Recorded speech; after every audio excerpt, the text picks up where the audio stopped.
it wants to give us, but I'm just not getting it. Another thing you said, Harper, McGregor is the go-to guy on the bench with people.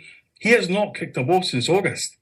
He literally, I felt sorry, I felt a bit strange actually when he went off, because he had done absolutely nothing in the game.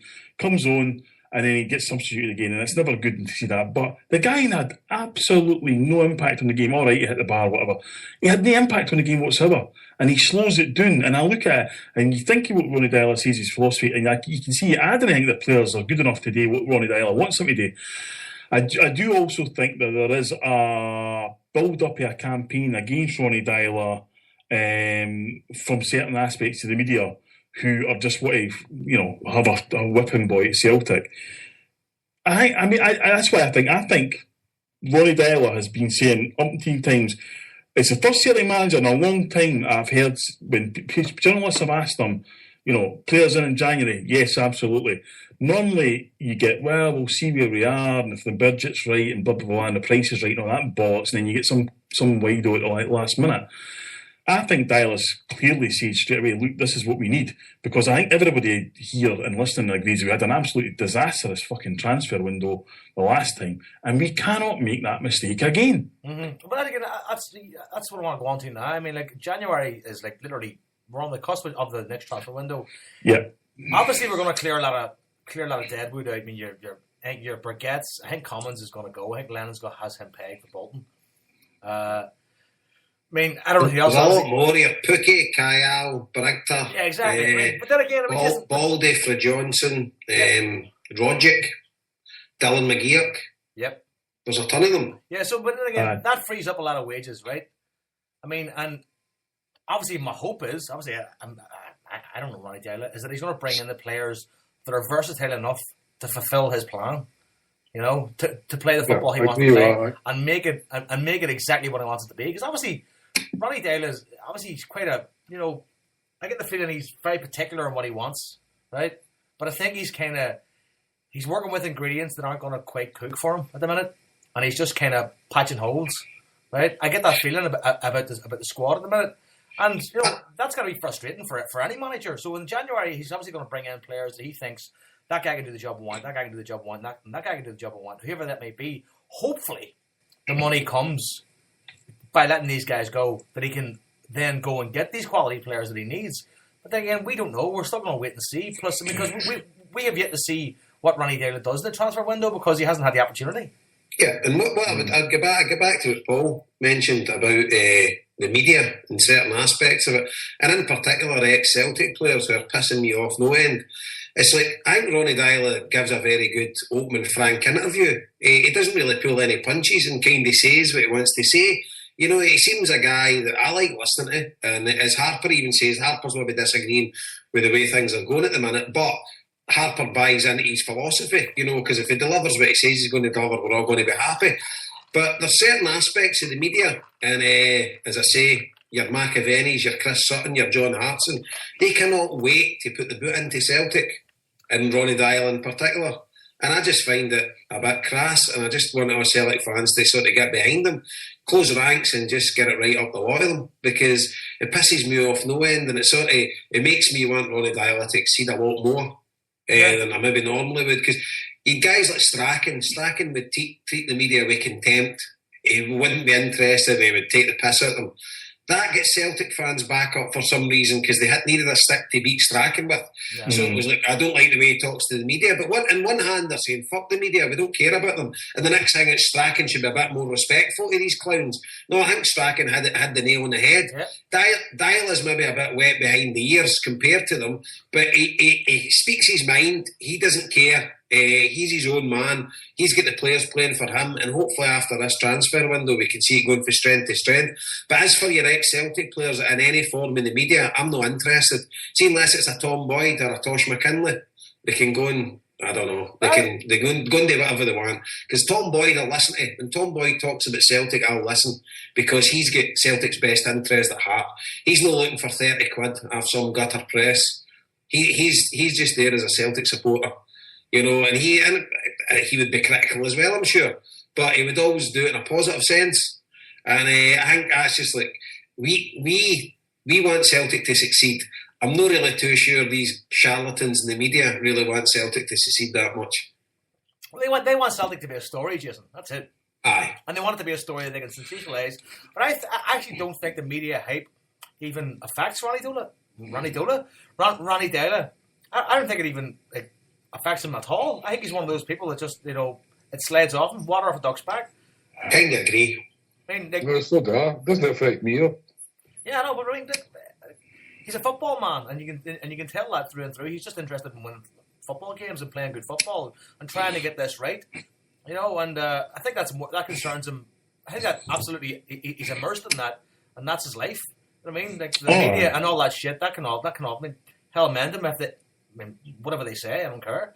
I mean, and I like that about him. You know what I mean? He just gives the impression that not a single fuck is given. No. You know.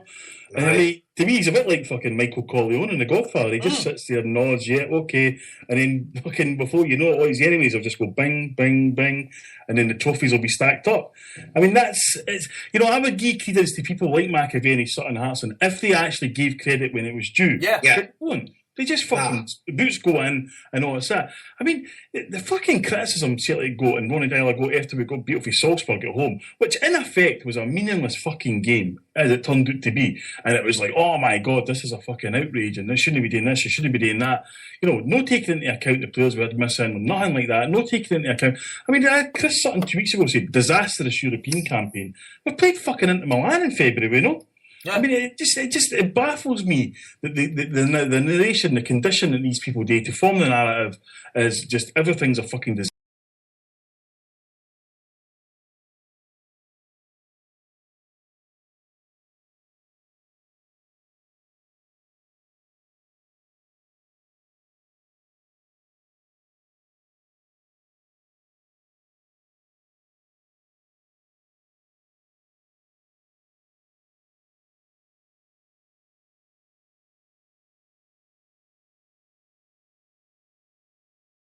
And all this kind of thing, because it just baffles me that that's where we are in football, because we used to do that at Celtic and we used to have different managers every summer and it never fucking worked. What works is continuity. You know what I mean? I even heard a guy saying on Saturday, oh, fucking John Barnes done better than this. I mean, it's like, I'm sorry, but I didn't remember John Barnes doing anything. I do remember John Barnes having Henrik Larsson and Paul Lambert and Mark Viduka and top fucking world-class football players at his disposal, And this seems to be the thing that people didn't fucking understand. But at the end of the day, I mean, this is, to me, as Celtic supporters, we can sit and we can criticise constructively and all the rest of it. But as Jason said earlier, this is the time when Celtic fans should be closing ranks for the club. Because I'm telling you now, it's already started. There is going to be a fucking onslaught against this club between now and that semi-final. Yeah. And if you buy into the McAvaney pish and the Sutton pish, particularly Sutton and Hearts, I have to say, then you'll feed that beast. Because the only chance they'll have of getting anything against us is to completely destabilise our football club between now and then. You know what I mean? And, it's like we should be well used to it. But I think Jason made a great point there about the media. The amount of people who fucking tell me that the media didn't matter and then run rant and rave and fucking whatever about everything they say. Yeah. See, Paul, right? See what you're saying there, right? I felt it wasn't me against you three, but we had a wee bit disagreements on our thread, how earlier, and I sometimes feel like I defend Celtic to the hilt every day against all these clowns at work who support EPL teams, right? Defend them to the hilt no matter what. Even when I'm struggling, my back's against the wall, defend them, right? But when it comes down to talking among Celtic fans, I think you can be critical. Mm-hmm. Do you know what I mean? I sometimes feel like if you're being critical, that you're not supposed to do that. But I'm sorry, when it comes to talking with other Celtic fans, I'm going to tell my frustrations, and I'm really frustrated with the manager at the minute, with this fucking sticking to this system when it's not working. But it is working. It's only not working. It's only not worked for a couple of games, Harper. You're talking about Hamilton Acres at home where we had about 20 chances. Saturday, we only had about 4 shots on target, so it didn't work on Saturday. But you're talking about, I've been going every week. Well, but I've watched Celtic play absolutely brilliant football this season. No, I've not. Well, you must not have been watching. Motherwell at Fir No, Park a few aye. weeks ago. Did you not think it was absolutely fantastic? Aye, odd games, but there's no consistency. Well, as we say, we've had quite a few injuries, and maybe we've just not got the personnel to play in that That's system. fair enough. Yeah, That's aye. fair enough. But when I'm telling you the things, and you were agreeing with me earlier about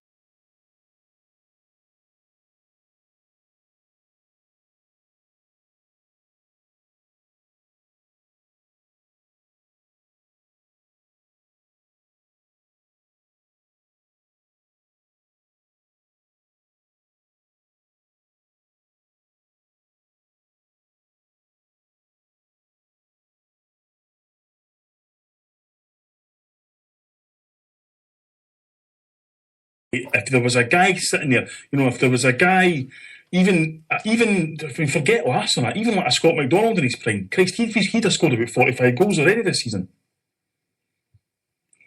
we're getting messages here saying no sound. It's probably just it's back now. It's probably just this browser going down a bit. The shockwave keeps packing in.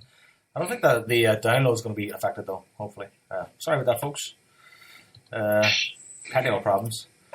I was off for a toilet break there, so I don't know. I'll shut down half these tabs here. I think you're right, Paul. We're not far away from getting what we want. I don't think. I think we're close. I think the main. Then again, I've said this a few times. In the next 5 weeks, we'll see the real Ronnie Daly's team. But I mean, how many times can I say that before it's true? I think the New Year's. see after the transfer window. I hope. What? I think it's still far too early to judge a guy now, Harper. You've got to give him a couple of transfer windows, and the last one you can hardly say was his. I know. I'm saying I'm backing him. I'm just saying I'm not. I'm just not seeing it at the minute as the same as you are. Simple. Really, I'm not. I also think we have to take into account that Celtic Football Club this season's played about 10 more games than every other team we're playing against. So, and I think that this is when it's actually starting to come in. I think that's the single reason why we're going to Gran Canaria or whatever in January, because we've played, so all the Champions League qualifiers. We're back early. Then we played 6 games of Europa League, League Cup games to get to the semi-final. It kind of is taking its toll. Added to the fact that, you've seen Ross County, you've seen against them. Teams are just coming and putting everybody behind the ball against us. Right. I mean, and I just don't think we have players at the level who will unlock that. The closest we've got to that, to me, is a common Stokes partnership up front and then Griffiths. That could unlock these teams. But either after that, I think you're doing to maybe Forrest running at people or maybe Charlie hitting a free kick now and again, and that's basically it. Right. What is it? PSV and Sparta Prague we play, and Aye. them in Gran Canaria. Nice wee break for the troops. Happy days over there. That sun in their back. But Paul Tim's booked up. he'll be there. I think they should just put Paul the Tim on the team playing. You know what I mean? That should just be. He should just be an added seat. And there's a Gary's bag. It is a curious. And a wee shout out to the young boy Kieran Tierney. I know his dad and his uncles and that for Wisher. He broke his leg at training at the weekend. He was on the bench on Saturday, so quick recovery there, wee man, and hopefully you'll make your mark on the first team. His family are steeped in Celtic, so there's nothing better than seeing one of your own coming through. So I wish the young lad all the best, and that's a bloody shame, especially when he was in the fringes, sort of getting into the first team. Right. What a nightmare. So hopefully he's a young kid. He'll recover fully, and it'll not take him no time at all. So a big shout out to Kieran. But I know what you're saying, Harper. I mean, it isn't amazing every week, and I'm telling you, but I think more of the time I'm getting frustrated we're just not putting the ball in the net. Aye. Saturday aside, because we're creating enough to win 2 games. In each game, we were just not putting the ball away. And obviously with Guidetti, we thought it was going to be... And in a strange way, this could work out in our favour, because maybe teams aren't going to come in for him as much now, I don't know. But I don't think in the strength of Scottish football, him scoring every week would kind of alert the European giants anyway. They would kind of only judge him in his European performances against us. So I'm pretty hopeful that he'll sign a permanent deal with us. And I hope Celtic do push the boat out. I'm pretty hopeful. I really hope and pray that he does, because I think he could be a Celtic legend. Well, he seems like he's enjoying it. I mean, like not even on the pitch, but on a personal level. When you see the video of him, like he's obviously a very charismatic guy. You see videos of him at York Hill Hospital talking